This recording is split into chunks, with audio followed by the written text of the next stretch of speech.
Here's how to easily replace your video background in Premiere Pro. First of all, go to Effects and search here Color key and add the color key effect to your video. Then go to Effect Controls and click on this key color and then select your current background.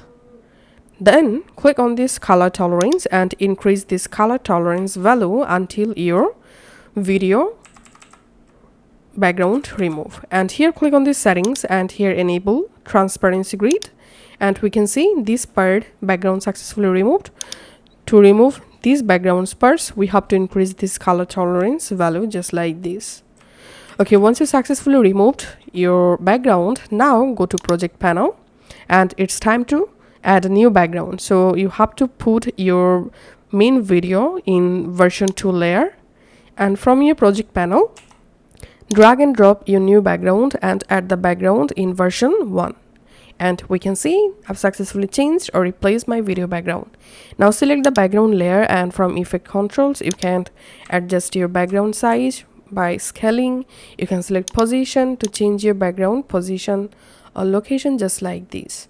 And that's how you can actually change or replace background in Premiere Pro.